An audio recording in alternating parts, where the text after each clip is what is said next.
Hello guys, welcome sa video ko. Ako nga pala si Apo Lapila at ngayon ituturo ko sa inyo ang simpleng wiring sa mga bahay. Ano nga ba ang mga wiring sa bahay? Siyempre hindi mawawala dito yung saksakan or outlet at hindi rin mawawala dito ang ilaw at switch. Ngayon ituturo ko sa inyo ang single pole switch na magko-control sa isang ilaw. So wag na natin itong patagalin guys, umpisahan na natin. So guys, ito na po yung gagawin natin. Siyempre ano muna natin gagawin. Bago ako gumawa ng bahay, siyempre papatuloy mo muna yung breaker. Ito nakawag yan. Tapos muna ako buhay yung tapos muna natin kung buhay. Yan po, buhay po siya. Ito bago ko gumawa ng bahay. Sana natin yung video natin. Pag gagawa ko ng mga wiring sa bahay, unahin nyo lang yung space nyo na yung neutral. Neutral yung line 1. Muna, space nyo.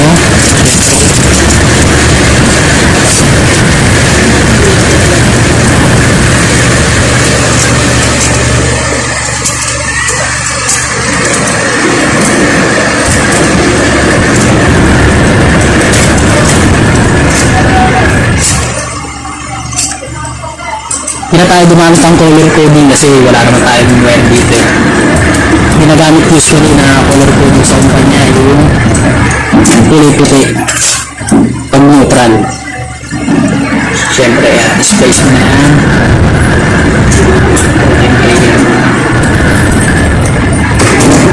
Pag space mo ganyan, plus tayong electrical tape pero wala natin ang pangalan. Para hindi siya mag-loose, kailangan mahigpitan ng pliers. Iwasan mo yung wiring naman, pagkulay mo ganyan. Siyempre, ito naman yung line ko, papunta sa switch.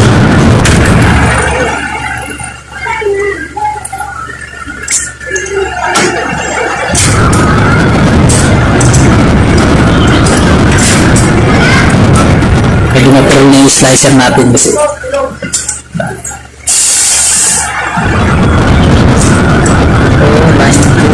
sa switch, space natin yan, space natin yan, okay, space natin. So yung ginagamit ko muna doon sa mga switch keys 14.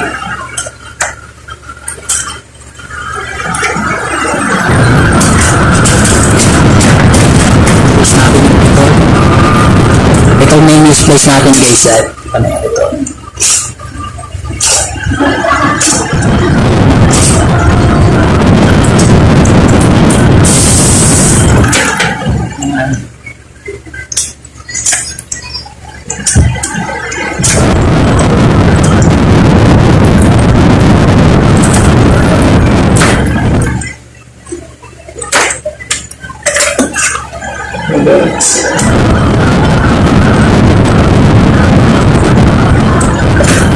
Nagpitan ulit natin ng pliers.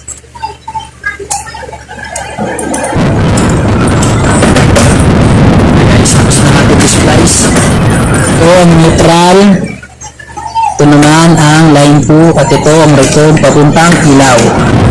Lalagyan natin ngayon siya ng tape. Huwag mo makalimutan huwag maglagay ng tape. Wala sa tayong rubber tape bago electrical tape. Electrical tape.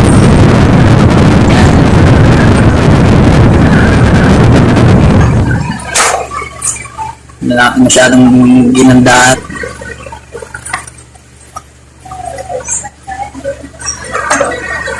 Tuturuan natin yung video natin. Kasi magtuturo ko naman sa inyo yung tugang switch.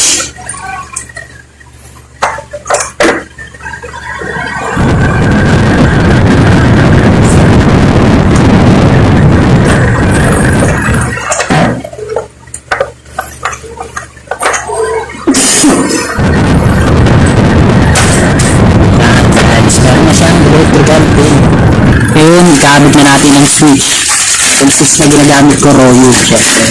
Hindi natin tatanggalin sa plastic, buburasan lang natin. Bakit hindi sayang? Kasi bago pa. Yan, wala tayong junction box guys. Kasi hindi ako nakabili sa hardware. Babalik kayo ng pag lalagay sa switch, litan nyo lang yung pagbalat para hindi magpas sa butas ng switch yung pagsususukan nyo. Ito, meron pong apat na butas. Pamimili ka dito, yung dalawang wire na to, hindi mo sila pagtatabi, pag-iuwalin mo sila dito, pwedeng dito, pwedeng dito, pwedeng dito, pwedeng dito, syempre. Yan, apat yan na butas. Ayan, 1, 2, 3, 4. Okay, kabit na natin. Huwag nyo makalimutan yan. Yan. Yan, may fit na siya guys. Ito ba?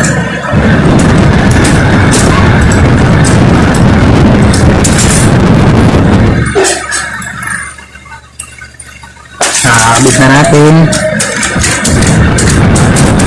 Yan, meron pa tayong switch. 1, 2, 3, 4. Okay guys, ngayon pagkatapos nyo nang gawin ay iti-terminate na natin sa breaker. Bago natin mag-terminate, titignan muna natin yung wiring. Yan. Ayan, patay yan. Siyempre, patay pa yung ngayon, binuksan ko na yung tester natin. Yan po. Buhay siya. Buhay yung tester natin. So, terminate na natin siya guys. Ayan.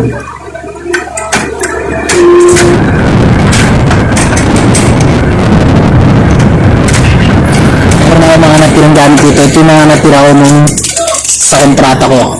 Mga natira ko materyales. Guys, terminate na natin. Bago yung terminate, tingnan nyo ulit kung buhay.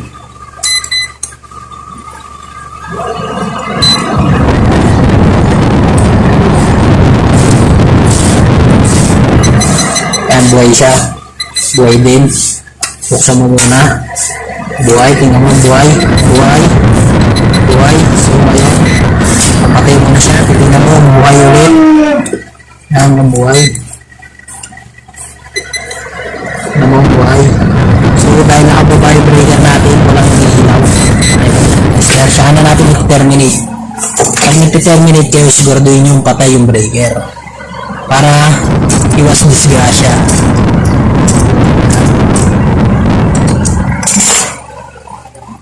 Subscribe kayo sa channel ko guys. Marami pa tayong gagawin tutorial dito.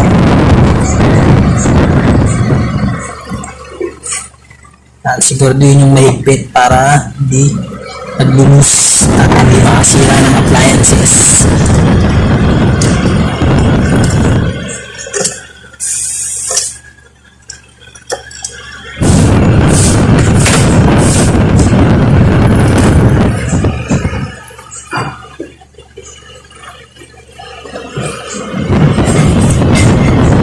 Guys, tapos na natin i-terminate at ngayon i-testing na natin, bubuksan na natin yung breaker at bubuksan natin yung ilaw